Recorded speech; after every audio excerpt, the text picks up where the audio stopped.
화엄경 가운데 정행품과 현수품을 인연 맺어서 함께 화엄경을 공부하게 된 이 인연을 대단히 소중하게 생각을 합니다. 이 인연을 통해서 바른 신심이 이루어지고 일승원교 대방방불 화엄경의 가르침을 잘 실천해서 내 것으로 하는 소중한 기회가 됐으면 합니다. 오늘 함께 공부하실 내용은 범행품과 현수품인데, 이 내용은 7처 9회 가운데 제2회 보강명전 법문이고 또 십신 법문이라고 볼 수 있습니다. 학림에서 화엄경을 공부할 때는 주로 문강 시간에 앞서서 과목을 정리를 했었는데요. 그래서 일부 경문을 문분이사하리니, 첫째는 거각을락생신분이요, 두 번째는 수인계가생애분이요, 세 번째는 탁법진수성행분이요, 네 번째는 의인증입 성덕분이라. 그리고 오늘 할 부분은 이제 수인계가생애분 가운데 6단락으로 나눌 수 있는데, 첫째는 명이신영신이요, 두 번째는 명이신영해요, 세 번째는 명이해 영행이요, 네 번째는 명이행 영회양이요, 다섯 번째는 명이해양 이증입이요, 여섯 번째는 이증입 영등불이라. 이렇게 이제 과목을 내고 있습니다. 그래서 오늘 할 부분은 명미신영신을 마무리하는 그런 과목이 되겠습니다. 명미신영신 부분은 열의 출현품에서 시작해서 현수품까지의 6품이 그 내용에 해당되겠습니다.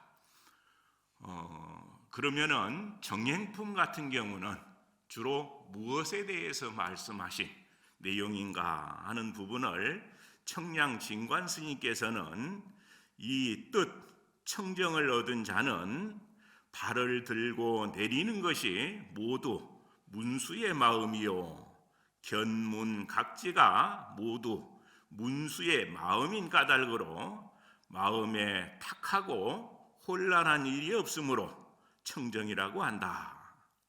보현행인 까닭에 부처님께서 옛부터 닦았으니 제불보살이 한 가지로 행하는 바이다. 이렇게 청정에 대해서 정의를 내리셨습니다. 그래서 우리가 청정하냐 아니냐 하는 것들은 우리가 삶을 살아나가는 데 있어서 굉장한 차이가 있는 것 같습니다.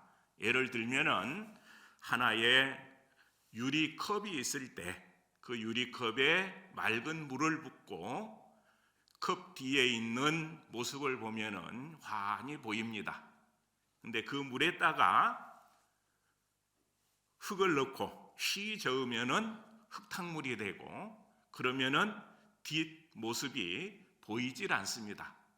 근데 가만히 놔두면은 한참 지나게 되면은 위에부터 흙탕물이 점차 가라앉기 시작해서 윗부터 맑아지게 됩니다.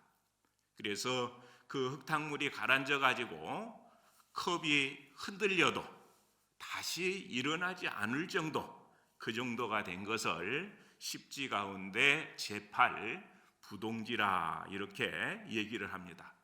그래서 우리가 마음이 청정해졌다 하는 것은 모든 일에 견문각지에서 근본의 모습을 확연히 볼 수 있기 때문에, 그래서 우리 삶이 대단히 원만할 수가 있습니다. 그래서 그런 안목으로 세상을 사는 삶하고 그렇지 않는 삶하고는 큰 차이가 있다, 이렇게 볼 수 있을 것 같습니다.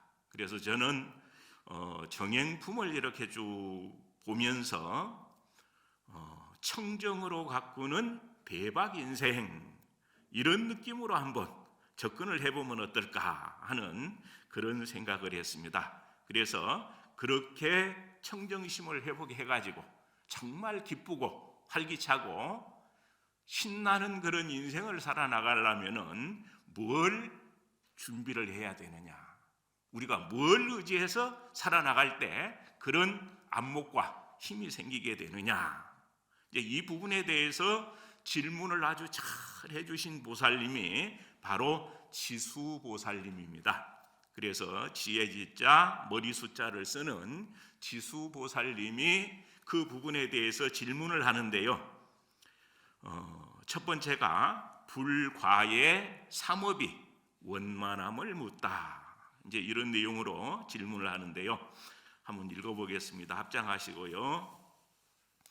첫때에 지수보살이 문수사리 보살에게 물으셨다. 불자여 보살이 어떻게 허물이 없는 몸과 말과 뜻의 업을 얻으며 어떻게 해롭히지 않는 몸과 말과 뜻의 입을 얻으며 어떻게 훼손할 수 없는 몸과 말과 뜻의 업을 얻으며 어떻게 깨뜨릴 수 없는 몸과 말과 뜻의 업을 얻으며 어떻게 물러가지 않는 몸과 말과 뜻의 업을 얻으며 어떻게 움직이지 않는 몸과 말과 뜻의 업을 얻으며 어떻게 수승한 몸과 말과 뜻의 업을 얻으며 어떻게 청정한 몸과 말과 뜻의 업을 얻으며 어떻게 물들지 않는 몸과 말과 뜻의 업을 얻으며 어떻게 지혜가 선도하는 몸과 말과 뜻의 업을 얻나이까나.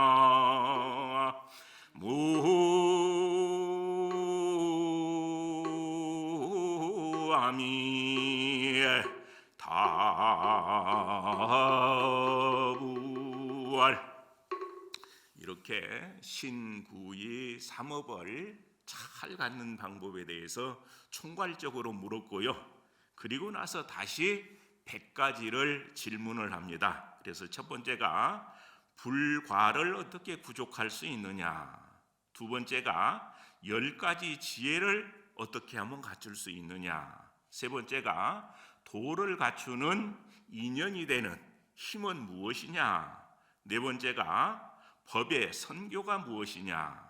다섯 번째가 칠각궁과 삼공에 대한 질문을 하고요.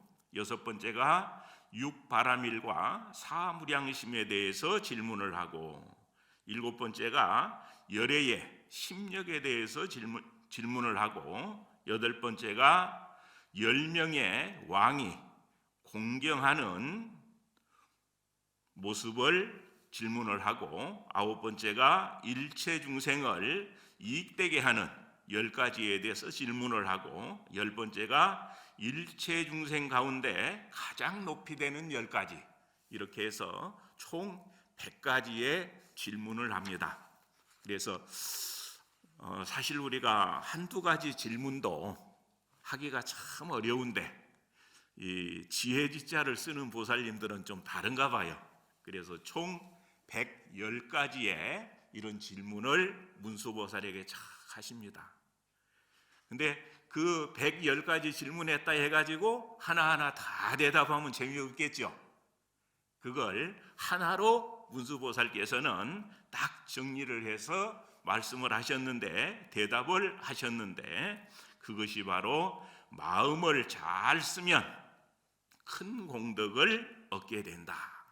이거 하나로 이제 답변을 하십니다. 그 내용이 바로 이제 정행품에서 얘기하는 마땅히 이렇게 원해야 된다 하는 140가지의 일상생활에서 행주자와 어묵동정에서 우리가 닥치는 일마다 이렇게 마음을 가지고 실천하고 살면은 불과에 오르는 것은 가장 쉽게 빠르게 원만하게 이룰 수 있는 그런 방법이 된다.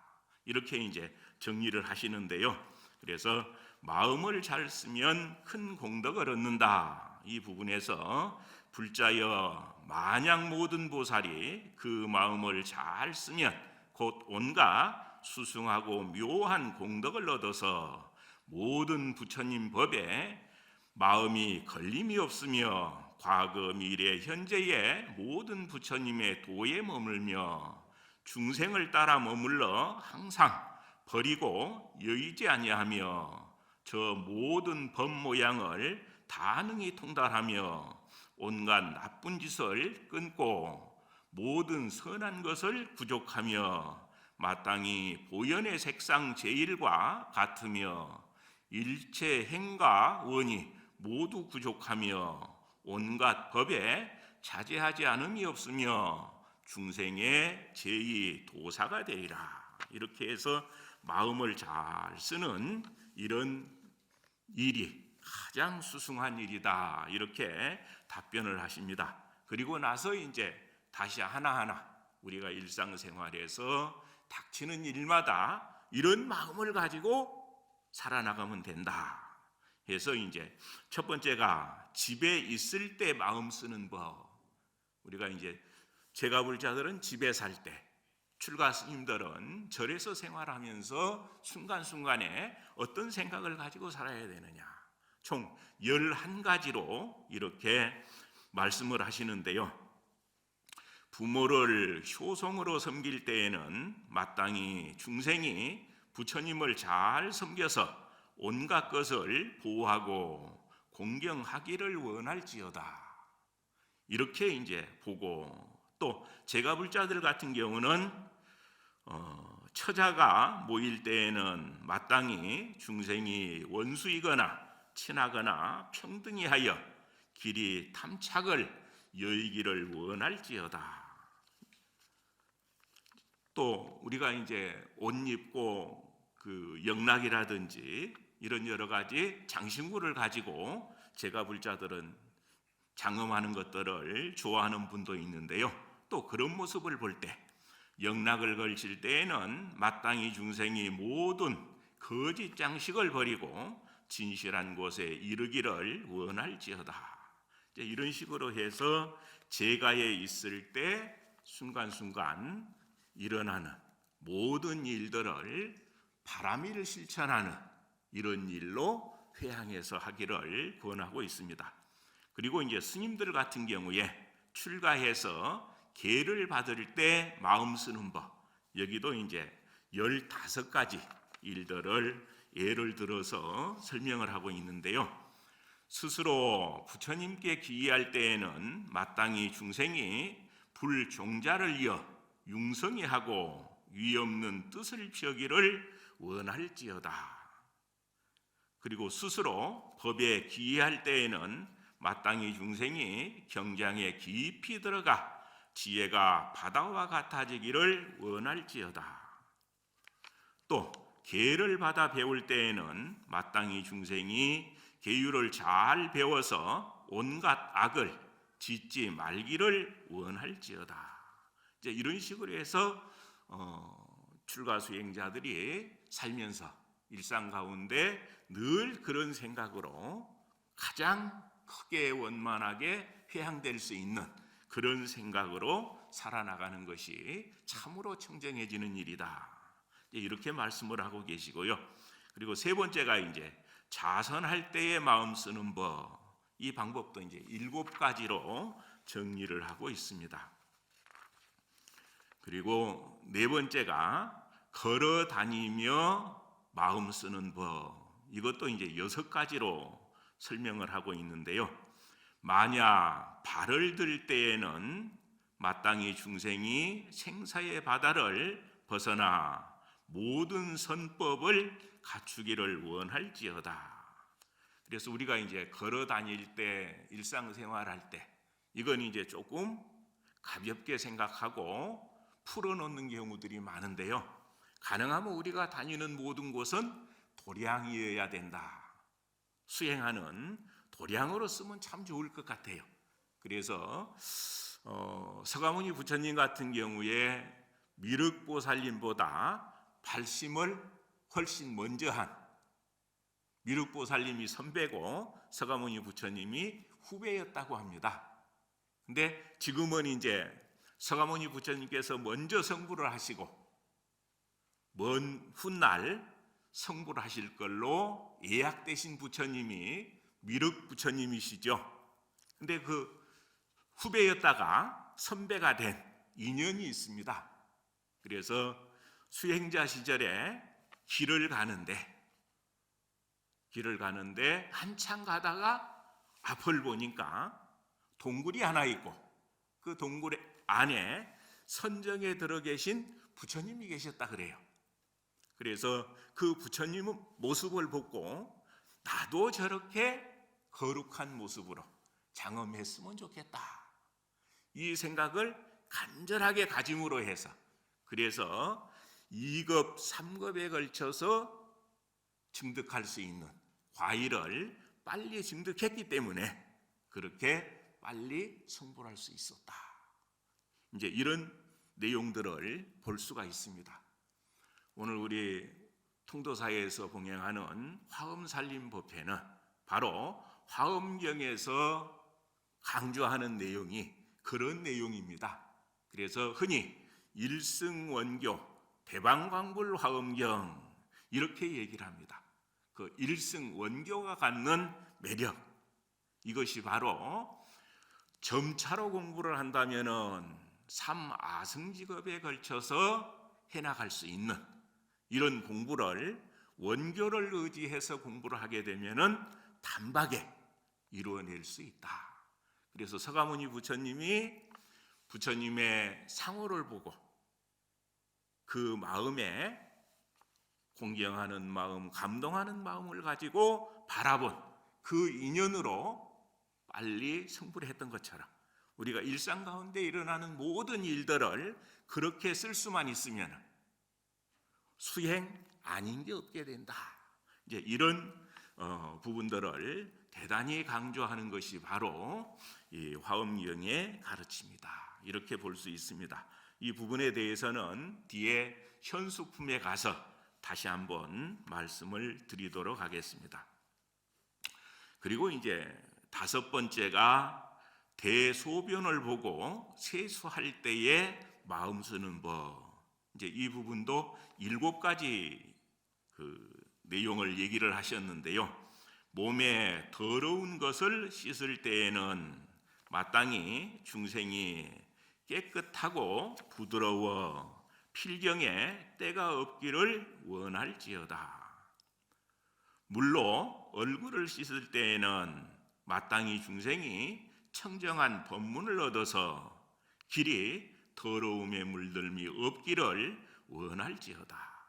이런 식으로 몸도 씻고 세수도 하고 하지만은 그 몸 씻고 세수하고 하는 이런 일들이 마음의 때까지를 다 씻어내기를 이렇게 발언을 하고 그런 일로 승화될 수 있도록 집중해서 하는 이런 일들이 바로 정행품에서 강조한 내용들이다.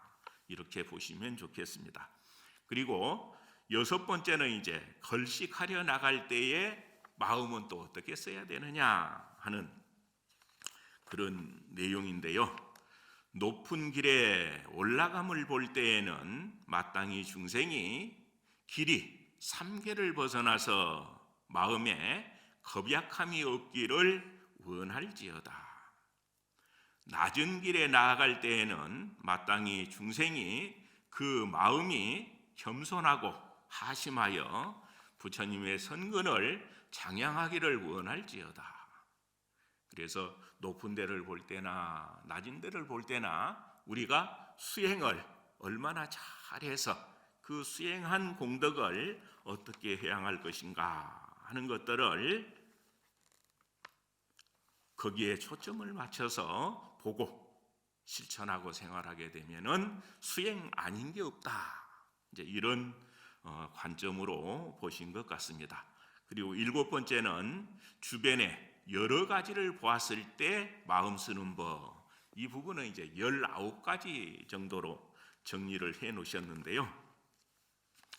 만약 꽃이 피는 것을 볼 때에는 마땅히 중생이 신통과 여러 법이 꽃과 같이 되기를 원할지어다. 우리 화엄살림에 오랫동안 참석을 하고 정진하신 불자님들은 누군가가 잘 되는 일을 보면은 모두가 찬탄을 하고 다 그렇게 하실 걸로 생각을 합니다. 근데 이런 인연이 없게 되면은 사촌이 땅 사면은 배 아프다 그러죠. 그래 괜히 그냥 입도 삐쭉삐쭉해지고 이제 이런 식으로 하게 되면은 이 사람은 정행을 성취하기 어려운 사람이다.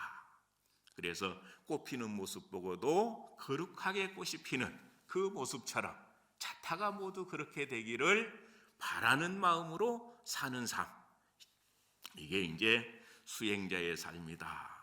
만약 꽃이 핀 나무를 볼 때에는 마땅히 중생이 여러 상호가 꽃과 같아서 30 이상이 부족하기를 원할지어다. 이런 식으로 또 다 그렇게 회양하기를 강조를 하고 있습니다. 그리고 이제 8번째, 사람들을 만났을 때에 마음은 또 어떻게 써야 되는가? 우리가 끊임없이 많은 사람을 만나잖아요. 근데 그 사람들을 만났을 때 어떤 마음으로 그 인연들을 다 회양을 해야 되는가 하는 문제인데요. 24가지로 설명을 하고 있습니다. 그래서 그 24가지 가운데 보면은 병든 사람을 볼 때에는 마땅히 중생이 몸이 공적함을 알아서 어기고 다투는 법 떠나기를 원할지어다. 그래서 우리가 출가해서 수행하는 스님들이나 제가 불자들도 불법 인연을 만나가지고 아마 세상을 이렇게 사는 방법도 있는가 하고 감탄했던 내용들이 바로 보왕산매론이 아닐까 싶습니다. 거기도 보면은 몸에 병 없기를 바라지 마라, 뭐 이런 부분들이 있죠. 그래서 우리가 병으로 고생한다는 것은 대단히 어려운 일이고 피하면 좋겠다 싶은 일이기는 하지만 혹 인연이 돼서 왔다면은 그것을 내 수행에 좋은 방편으로 이렇게 쓰는 것도 대단히 좋은 인연입니다. 그래서 대부분은 어디 나가가지고 자손들이 넘어져가지고 무릎이라도 깨고 하면은 큰일 나는 것 그렇게 알죠. 근데 무릎을 깨면서 이런 경우 넘어지는구나, 이런 경우는 넘어져서 무릎이 깨지니까 아프거나 이런 것들은 배울 거 아니에요. 그래서 조심할 수 있고 그래서 다시 또 그렇게 아픈 사람을 챙길 수 있는 마음이 생기기도 합니다. 근데 우리는 대부분 너무 주변의 모든 좋은 인연들, 가까운 인연들을 좋게만 하려고 하는 것 같아요. 그래서 넘어지면 안 되고 깨지면 안 되고 부러지면 안 되고 이렇게 생각을 하다 보니까 때로는 무한대의 능력을 개발하는데 자꾸 동기부여를 해줘야 되는데 그걸 못하게 막는 건 아닐까, 그런 생각이 듭니다. 그래서 요즘 그 숲속 유치원이라고 하는 데를 보면은요, 이 유치원을 숲속에서 애들이 놀면서 이렇게 공부를 하는 그런 곳인데 톱이라든지 낫이라든지 이런 것들을 아주 잘 드는 것을 애들한테 줍니다. 그걸 가지고 놀아라고. 겁나죠? 다치면 어쩌려고 저렇게 무모하게 저렇게 하느냐 생각하는데 애들이라 해가지고 그렇게 막 다치지 않더라고요.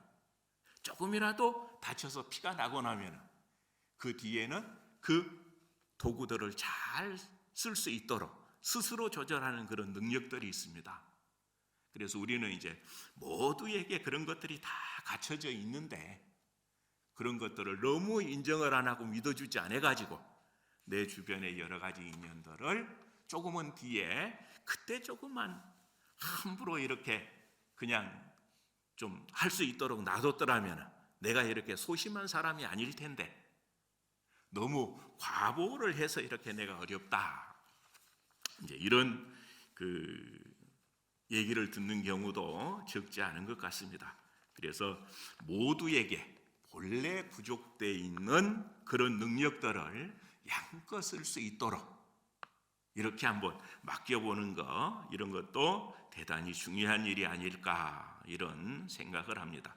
그리고 9번째, 마을에 이르러 걸식할 때에 마음 쓰는 법. 이것도 이제 22가지로 말씀을 하셨는데요.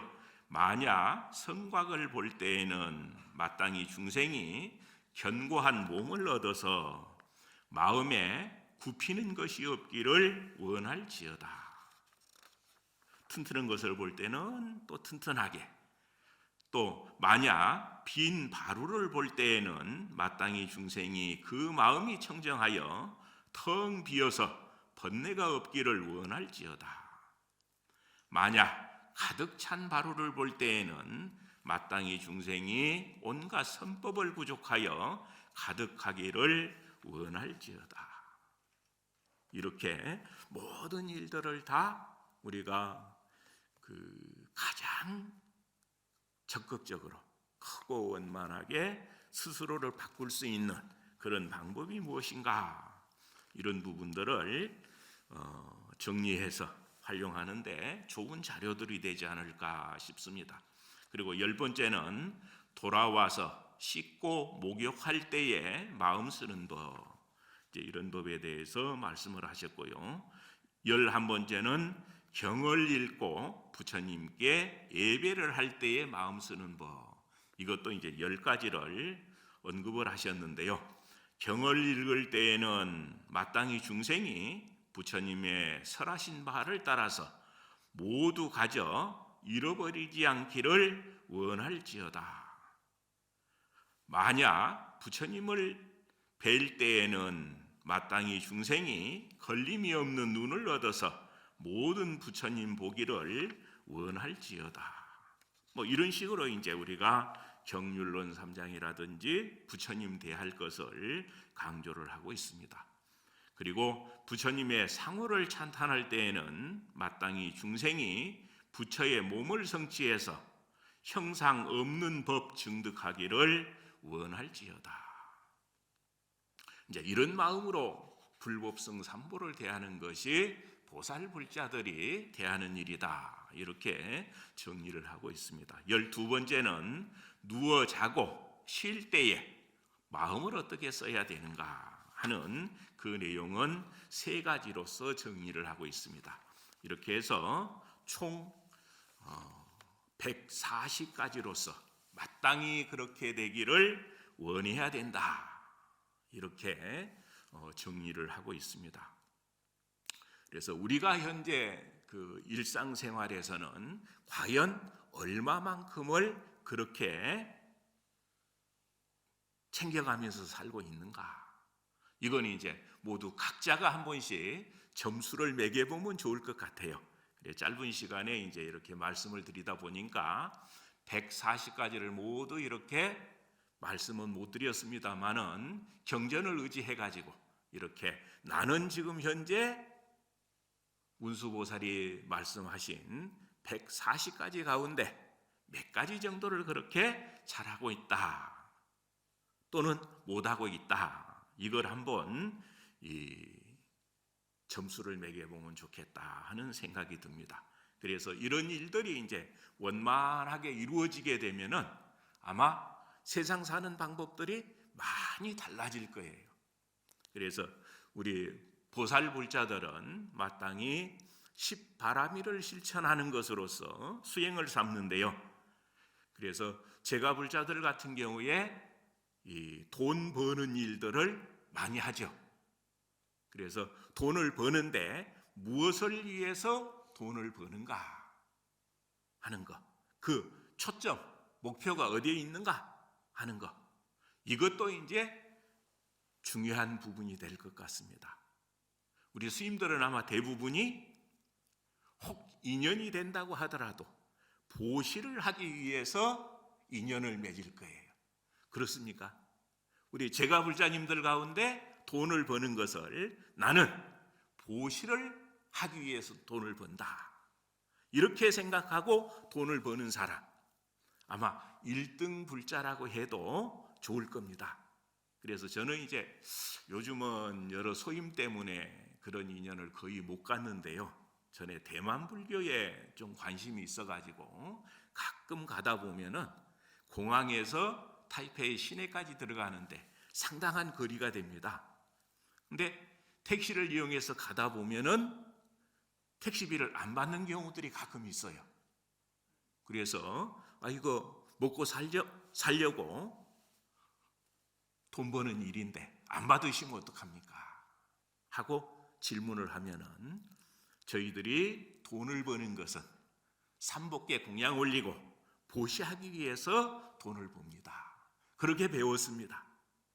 근데 일을 하다 보니까 절에 자주 못 가서 쉽지가 않은데 스님을 모시고 가고, 그래서 택시비 안 받는 것으로서 공양을 올렸으니 이 얼마나 잘된 일입니까? 이제 이렇게 생각을 하고 사는 불자들의 삶, 상당히 부러운 삶이라고 생각을 합니다. 그리고 계율을 엄정하게 지키는 일, 이런 일들은 무엇을 하기 위해서 지키죠? 바로 열애의 지혜 덕상을 구족하기 위해서, 30 이상 80종호를 구족하기 위해서 우리는 계율을 지킨다. 특히 대승계 정신은 그렇습니다. 그래서 보살지지경에 보면은 열애의 30 이상은 계율 실천을 통해서 가능해진다. 그래서 30 이상 하나하나마다 이 부분은 무슨 계목을 잘 지켜서 이러한 긍정적인 변화가 생긴 것이다. 이렇게 정리를 하고 있습니다. 그런 내용들은 대승계경 가운데 광범위하게 설명이 되어 있습니다. 그래서 우리가 계로 인해 정이 생기고 정으로 인해서 지혜가 생긴다. 일반적으로는 그런 선에서 계율에 대해서 이해를 하고 활용하려고 하는데, 거기서 조금 더 나아가면 계율의 실천을 통해서 우리는 열애의 30 이상과 80종호를 구족할 수 있다. 그러면은 시작과 끝이 다 계율을 통해서도 가능한 것이다. 이렇게 볼 수가 있습니다. 그리고 십바람 일 가운데 세 번째, 인욕이죠. 참기 어려운 일을 능히 참아내는 것. 이런 일들은 이 일들을 통해서 우리가 이뤄낼 수 있는 혜택이 뭐냐? 뭐가 가능할까요? 아공, 법공, 구공을 체득할 수 있는 아주 좋은 기회입니다.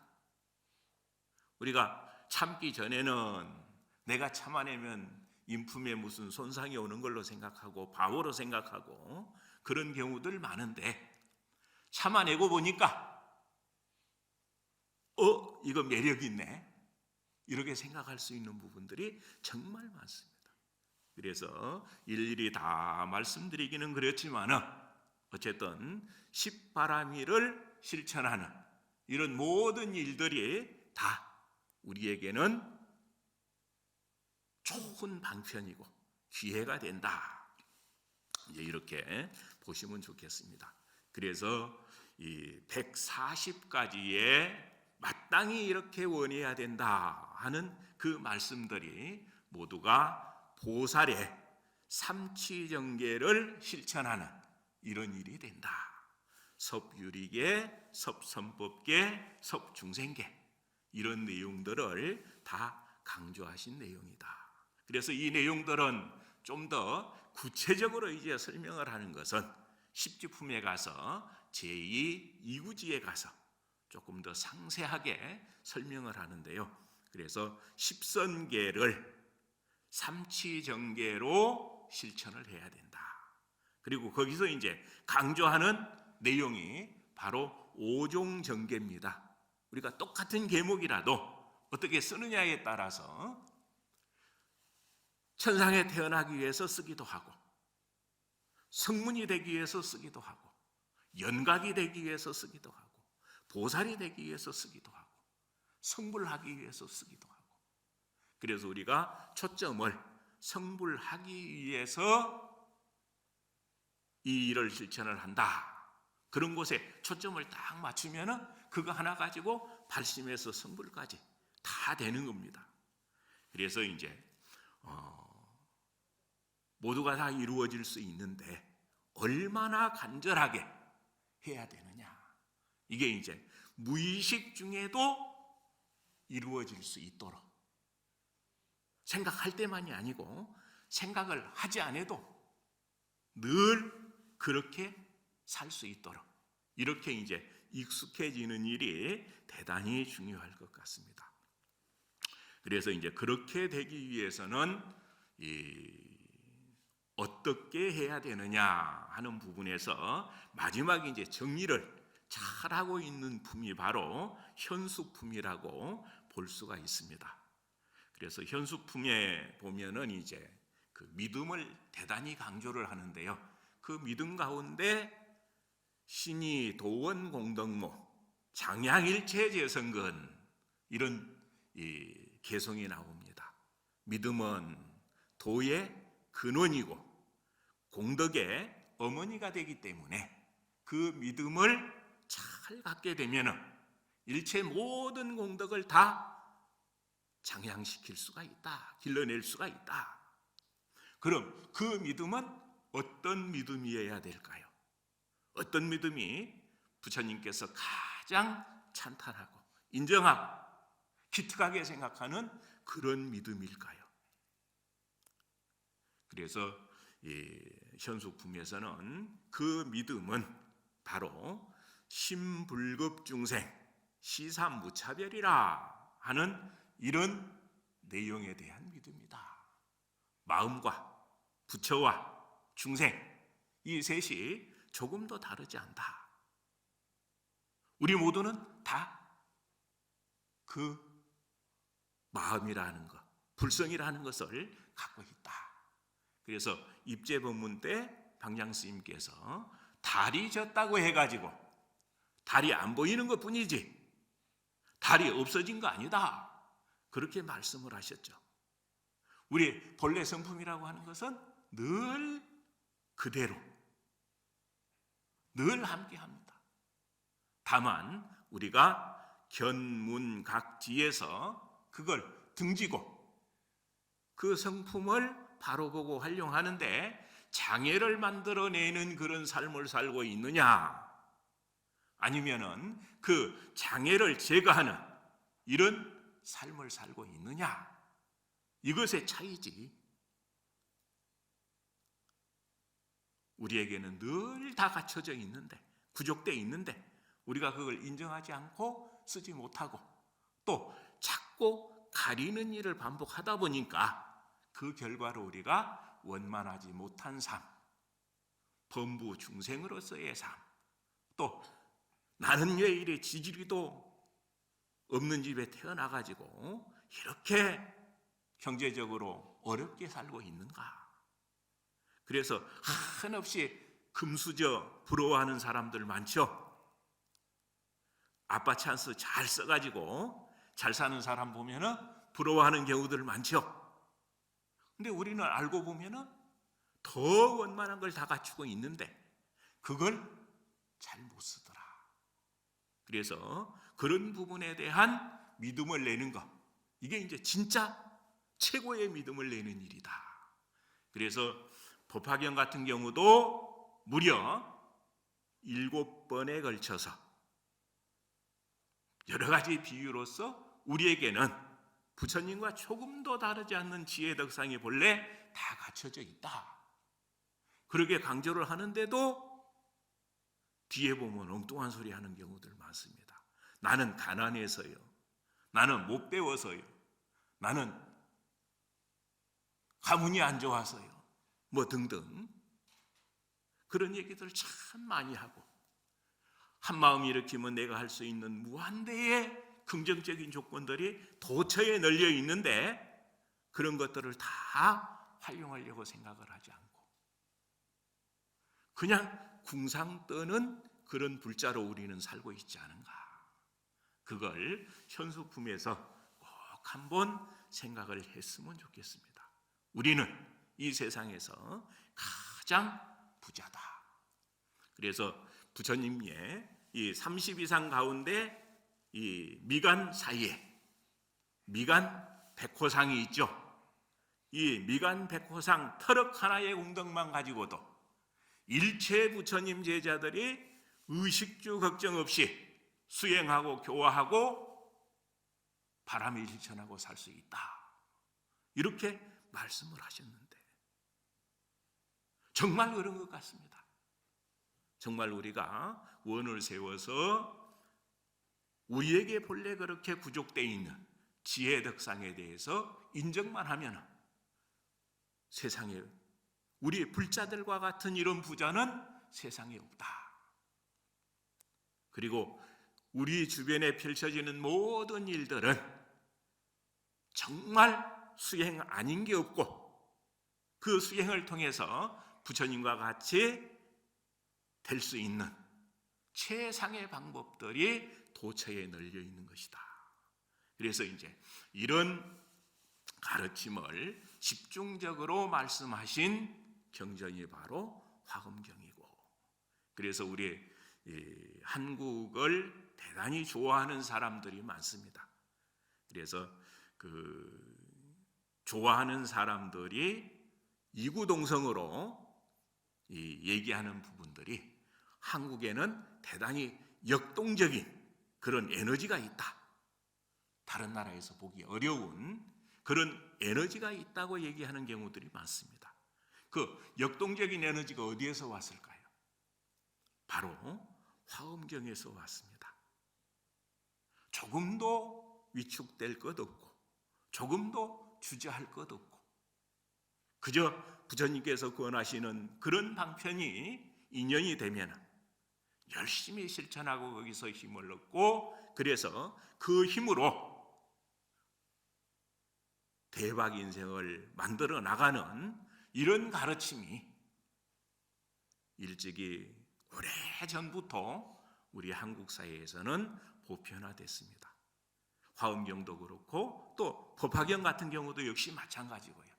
그래서 그런 여러 가지 역사적인 전통들이 우리 유전인자 가운데에 긍정적인 역할을 하고 있기 때문에, 그래서 그런 우리가 별로 그렇게 느끼지 못하고 있는데 그런 가르침에 인연을 맺지 못했던 서구사회 사람들이 보면은 이게 안 가는 부분인 거예요.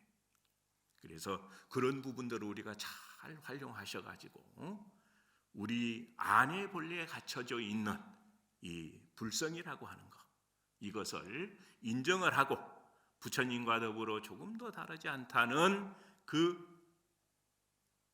마음을 잘 갈무리하고 활용하셔가지고 우리 모든 불자님들 이 추운 겨울 따뜻한 겨울로 만들어 쓰시고 대박 인생 꼭 성취하시기를 간절히 발언하면서 오늘 본문 마치고자 합니다. 승불하십시오.